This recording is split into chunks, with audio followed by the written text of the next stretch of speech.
আসসালামু আলাইকুম প্রিয় দর্শক, অন্য মঞ্চের আলাপচারিতায় আপনাদের সকলকে স্বাগত জানাচ্ছি। বাস্তবতা হলো গত এক বছর এই সরকারের যে কাজ মানুষের চোখে ধরা দিয়েছে তা হলো হত্যা, ধর্ষণ, নিপীড়ন আর মব দিয়ে বিরোধী শক্তিকে নিঃশেষ করার চেষ্টা। ঋণের দায়ে 4 জনের মৃত্যু, আবার তাদেরই দাফনের খরচ জোগাতে আরো 1000-এর বেশি মানুষ নতুন ঋণ নিয়েছে। এটাই দেশের চিত্র। সরকারের উপদেষ্টা বদল কি কোনো পার্থক্য আনবে আপনার মনে হয়? আমার মনে হয় না। নির্বাচনের আগে এই ধরনের রদবদল করে সাময়িক ইমেজ ঠিক করা যেতে পারে, কিন্তু মানুষের আস্থা ফেরানো অসম্ভব। কে হতে পারে নতুন উপদেষ্টা? নতুন দালাল কে হতে পারে? কারণ সবাই তো আসলে দালাল বলে খ্যাত হয়েছে সব জায়গায়। আপনি যেখানে দেশে বিদেশে যেখানেই যাচ্ছে সেখানেই দালাল দালাল দালাল বলে চিৎকার করছে মানুষ।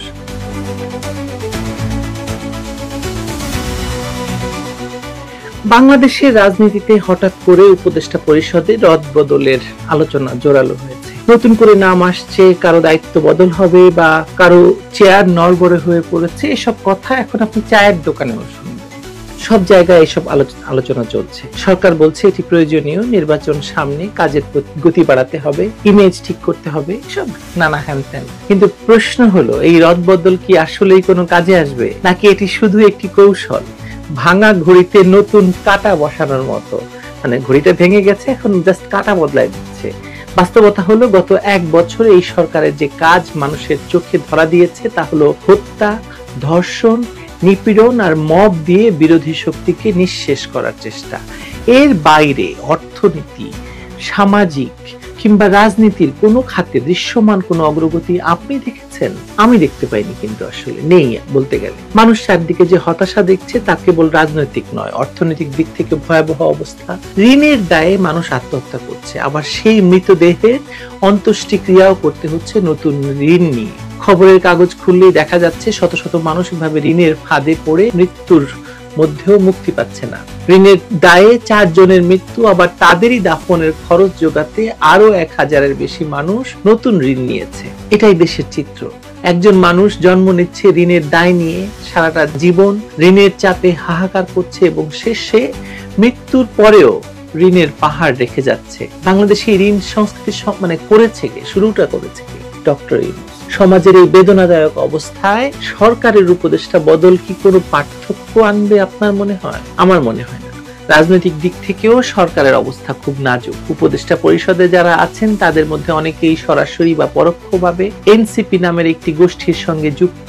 ছাত্র উপদেষ্টারা প্রকাশ্যে দলীয় রাজনীতির সঙ্গে যুক্ত আছেন বলে আমরা জানি। তাদের নিরপেক্ষতা নিয়ে কোনো আস্থা নেই কারো উপর। বিএনপি থেকে শুরু করে অন্যান্য বড় রাজনৈতিক দলগুলো মনে করছে যে এই উপদেষ্টারা থাকলে নির্বাচন কখনোই গ্রহণযোগ্য হবে না। যে যতই বলুক আমরা নিরপেক্ষ, বাস্তবে তা মানুষের কাছে গ্রহণযোগ্য নয়, হচ্ছে না। আর সেখানেই আসল সংকট। নির্বাচনের আগে এই ধরনের রদবদল করে সাময়িক ইমেজ ঠিক করা যেতে পারে, কিন্তু মানুষের আস্থা ফেরানো অসম্ভব। মানুষ যখন শেখ হাসিনার সময়ের সঙ্গে বর্তমান সময়ের তুলনা করে তখন তারা হতবাক হয়, তারা প্রকাশ্যে বলে। আপনি একজন রিকশাওয়ালা থেকে শুরু করে সমাজের যে কোনো স্তরের মানুষকে জিজ্ঞেস করতে পারেন, তারা সরাসরি বলবে আগেই ভালো ছিলাম। জীবনের মান, নিরাপত্তা, অর্থনীতি সবকিছু যখন ভয়াবহ অবস্থা, তারা মনে করে যে এর আগে তারা তুলনামূলকভাবে স্থিতিশীল ছিল। তাদের জীবন, তাদের সামাজিক অবস্থা, তাদের রাজনৈতিক অবস্থা, তাদের অর্থনৈতিক অবস্থা।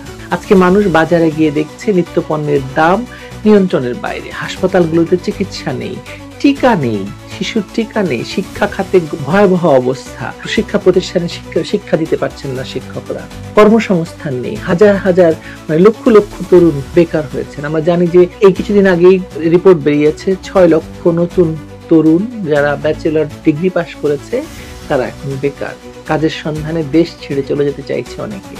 এই বাস্তবতায় সরকার কিসের সাফল্য দেখাবে বলুন? মানুষ তা আসলে খুঁজে পাচ্ছে না। আপনি পাচ্ছেন কিনা জানি না। আমাকে আপনারা বলবেন যে আমি সরকারের সমালোচনা করি, সেই জন্য হয়তো বলি যে কোনো সাফল্য দেখাতে পারছে না। আসলে তো কোনো সাফল্য নেই। সবচেয়ে বড় বিপদটা কি জানেন? সবচেয়ে বড় বিপদ হচ্ছে সরকার দেশের রাজনীতিকে ঠেলে দিচ্ছে উগ্র ধর্মান্ধ জঙ্গি গোষ্ঠীর হাতে। একদিকে বিরোধী শক্তিকে দমন করতে গিয়ে স্বাধীন চিন্তার সব জায়গা বন্ধ করে দিচ্ছে, অন্যদিকে পুরো মঞ্চ খালি করে দিচ্ছে উগ্রবাদীদের হাতে বা দখল করে নিচ্ছে তারা।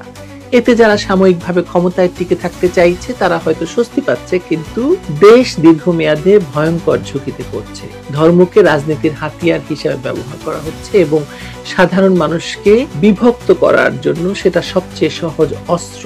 এমন এক সময়ে যখন দেশের রাজনৈতিক, অর্থনৈতিক এবং সামাজিক সব খাতেই সংকট, তখন সরকারের উপদেষ্টা বদল মানুষের কাছে কোনো গুরুত্ব বহন করে না। তাই দেখবেন আপনি এইটা নিয়ে আলোচনা হয় বটে, কে হতে পারে নতুন উপদেষ্টা, নতুন দালাল কে হতে পারে, কারণ সবাই তো আসলে দালাল বলে খ্যাত হয়েছে সব জায়গায়। আপনি এখানে দেশে বিদেশে যেখানেই যাচ্ছে সেখানেই দালাল দালাল দালাল বলে চিৎকার করছে মানুষ স্পষ্ট করে বলছে তারা দেখতে চায় এই সরকারের বিদায়। আসলে তারা নতুন উপদেষ্টা বা উপদেষ্টার রদবদল চায় না। তারা বুঝতে পেরেছে সমস্যার মূলে রয়েছে অযোগ্যতা, অদূরদর্শিতা এবং স্বেচ্ছাচারিতা।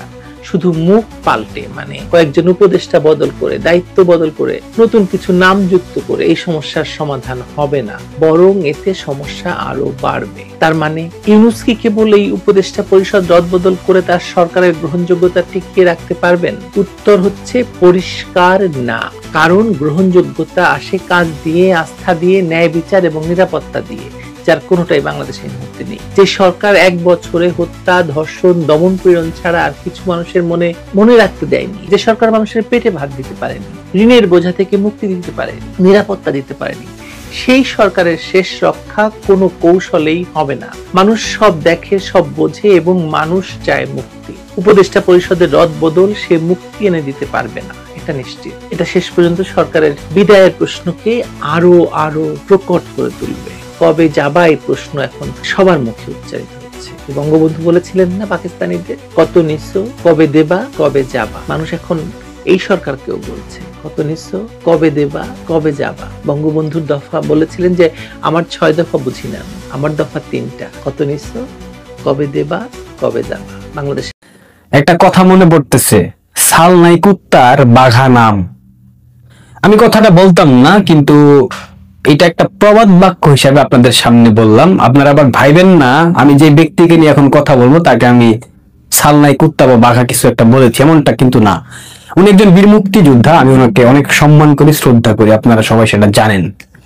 আমি ওনার অনেক সমালোচনা করি, বাট সম্মান এবং শ্রদ্ধার জায়গা সমুন্নত রেখে এরপর আমি সমালোচনা করার চেষ্টা করি। বিএনপির চেয়ারপারসন খালেদা জিয়ার রাজনৈতিক উপদেষ্টা, বীর মুক্তিযোদ্ধা অ্যাডভোকেট ফজলুর রহমান সাহেব, কিশোরগঞ্জের ভাটি অঞ্চলের মানুষ, চমৎকার বক্তা, সুবক্তা, অনেক ভালো বক্তব্য দিতে জানেন। ফজলুর রহমান সাহেবকে সম্প্রতি বিএনপি সব ধরনের পদ থেকে অব্যাহতি দিয়েছে, অর্থাৎ তার প্রাথমিক সদস্য পদ থেকে শুরু করে প্রত্যেকটা পদ পদবি স্থগিত করে দিয়েছে 3 মাসের জন্য, যেটা নিঃসন্দেহে তার মুখের উপর জুতা পেটা কিংবা তার পশ্চাদেশে বেত্রাঘাত।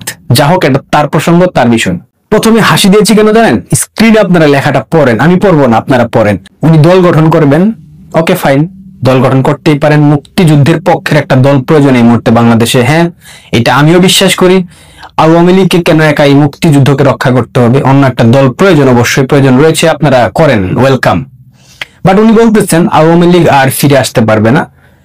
আওয়ামী লীগ ফিরে আসবে কি? আওয়ামী লীগ তো আছে, প্রতিদিন মিছিল হচ্ছে, মিটিং হচ্ছে, প্রতিদিন গ্রেফতার হচ্ছে, তারপরেও মিছিলকে থামানো যাচ্ছে না, মিছিলের সারি দীর্ঘ হচ্ছে প্রতিদিন, তারপরেও আপনারা বলতেছেন আওয়ামী লীগ ফিরে আসবে না, আওয়ামী লীগ আসার সম্ভাবনা নেই। ওনার একটা ভিডিও ডেইলি ইত্তেফাকে নিউজ হয়েছে, আপনারা সেই নিউজটা একবার দেখেন। আমি তো দল করলে বিএনপির চেয়ে বড় দল হইব।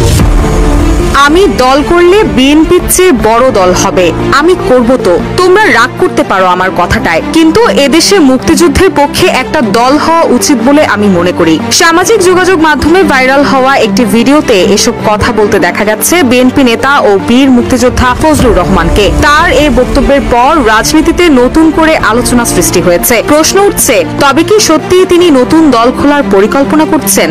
আওয়ামী লীগ আসবে না জীবনে। আওয়ামী লীগ হাসিনা মাসিনারা সব কুত্তার মতো দিল্লিতেই মরে। ভিডিওতে ফজলুর রহমান বলেন, এই দেশে মুক্তিযুদ্ধের পক্ষে একটি দল হওয়া উচিত। আওয়ামী লীগ আর জীবনেও আসবে না, আওয়ামী লীগের হাসিনারা দিল্লিতেই মরবে, কিন্তু এই দেশে মুক্তিযুদ্ধের পক্ষে একটা দল হবে, আমি খুলব। তবে সেটা আওয়ামী লীগ নামে নয়। আওয়ামী লীগ দেশের সর্বনাশ করে গেছে বলে মনে করেন তিনি। উনি দল গঠন করবেন, ওয়েলকাম।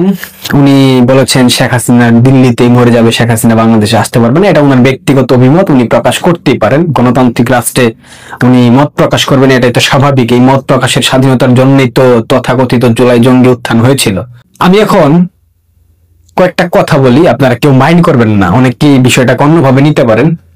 অ্যাডভোকেট ফজলুর রহমান সাহেব উনি পরিচয় দেন উনি ছাত্রলীগের নেতা ছিলেন। উনি ছাত্রলীগের নেতা ছিলেন, কিন্তু কোন ছাত্রলীগের নেতা ছিলেন উনি কিন্তু কখনো সেটা ব্যাখ্যা করেন নাই। এটাও আমি অন্য প্রসঙ্গ মনে করে বাদ দিলাম। আপনারা মাহমুদুর রহমান মান্নাকে চেনেন? নাগরিক ঐক্যের ওই যে ডক্টর জায়েদুর রহমানের যে বস মাহমুদুর রহমান মান্না, 1980 সালে তিনি সমাজতান্ত্রিক দল বাসদ গঠন করেছিলেন। তারপর সেটা মুখ থুবড়ে পড়ে যায়। এরপর 1983 থেকে 1990 সাল পর্যন্ত স্বৈরাচারী এরশাদ বিরোধী আন্দোলনে তিনি চমৎকার ভূমিকা পালন করেন। এরপর তিনি 1991 সালে বাংলাদেশ আওয়ামী লীগে যোগ দেন এবং 2007 সালে তিনি বাংলাদেশ আওয়ামী লীগের সাংগঠনিক সম্পাদক হিসেবে দায়িত্ব পালন করেন। তৎকালীন সময়ে বাংলাদেশে 111 অর্থাৎ -2 ফর্মুলা অ্যাপ্লাই করা হচ্ছিল, বিরাজনীতিকরণের একটা প্রচেষ্টা চালানো হচ্ছিল ফখরুদ্দিন মঈনু আহমেদের সেনা সমর্থিত সরকার।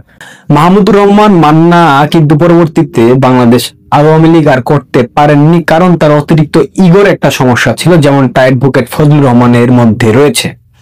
অ্যাডভোকেট ফজলুর রহমান সাহেবকে প্রধানমন্ত্রী শেখ হাসিনা তিনি শিক্ষা মন্ত্রণালয়ের দায়িত্ব দিয়ে পূর্ণাঙ্গ মন্ত্রী বানিয়ে তার দলে অন্তর্ভুক্ত করার কথা বলেছিল। ফজলুর রহমান সাহেব সেটা ঘৃণা করে প্রত্যাখ্যান করেছেন, কারণ তিনি বলেন তাকে নাকি সিনিয়র হিসেবে সম্মান দেওয়া হয় না। আরেকটু হাসতে মন চাচ্ছে। উনি যে দলে এখন আছেন বিএনপি তাকে সম্মান দিয়েছে? টিনের চালে কাওয়া, ফজলু আমার সাওয়া, এই ধরনের স্লোগান কিন্তু হয়েছে। বিএনপি একটা প্রতিবাদ জানাইছে, উল্টো তার সব ধরনের পদ পদবি স্থগিত করে দিয়েছে। তারপরও তিনি বিএনপির প্রেম ছাড়তে পারেন না। এরপরও আপনারা আমাকে বলবেন তাকে নিয়ে শালীন কথা বলতে। আমি কিন্তু এখন পর্যন্ত শালীন কথা বলতেছি। অ্যাডভোকেট ফজলুর রহমান সাহেবের মতো ব্যক্তি কি বিএনপির রাজনীতি করার সাথে চায় তার সাথে বিএনপির রাজনীতি? বিএনপির কোনো আদর্শ আছে? বিএনপির কোনো নীতি আছে, নৈতিকতা আছে? তাদের কোনো গঠনতন্ত্র আদৌ আছে? নাই। তাহলে ফজলুর রহমান সাহেব কিভাবে বিএনপির মতো একটা মুড়ির টিন লক্কর ঝক্করকারীকে সে মেনটেন করে, সে সেই দলের রাজনীতি করে? এটা মানা যায়? চাহক ফজলুর রহমান সাহেব ঘোষণা দিয়েছেন সম্ভবত তিনি নতুন দল গঠন করার একটা প্রচেষ্টা চালাবেন। তবে আমরা প্রত্যেকেই প্রত্যাশা করি বাংলাদেশে আওয়ামী লীগের পর আর একটা মুক্তিযুদ্ধপন্থী মুক্তিযোদ্ধাদেরকে নিয়ে একটা দল গঠন করা হোক, যাতে করে প্রত্যেকটা প্রেসার আওয়ামী লীগের উপর গিয়ে না পড়ে, এবং আমরা এটা প্রত্যাশা করি। তবে অবশ্যই খেয়াল রাখতে হবে, অবশ্যই ভাবতে হবে। ফজলুর রহমান সাহেবের উদ্দেশ্যে আমি বলতে চাই, আপনি সেকেন্ড মাহমুদুর রহমান মান্না হবেন না, যে কিনা সমাজতান্ত্রিক দল বাসদ গঠন করার পর সেটাকে মুখ থুবড়ে ফেলে দিয়েছেন। পরবর্তীতে আওয়ামী লীগ করেছেন, এখন আবার নাগরিক ঐক্যের তিনি প্রধান। তার দল নাগরিক ঐক্য জীবনে কোনোদিন কোনো নির্বাচনে জয়ী হতে পারবে কিনা এই জীবদ্দশায় কোনোদিনও মনে হয় না সম্ভব। কারণ যতই পিআর পদ্ধতিতে করেন, যতই পদ্ধতি অবলম্বন করেন না কেন, এই Mahmudur Rahman Manna, AB party, CB party, ভগি চগি, লামসাম, আকেট ছাকেট বাকেট এগুলা কিচ্ছু করতে পারবে না। এদের 10টা ভোটারও নেই, এরা ইউনিয়ন পরিষদের মেম্বার ইলেকশন করলেও এরা পার হইতে পারবে না। ফজলুর রহমান সাহেব, আপনাকে শ্রদ্ধার সাথে বলছি, আপনি মুক্তিযোদ্ধা, আপনি 71 রণাঙ্গনের সৈনিক, আপনি আমাদের তরুণ প্রজন্মের আইডল।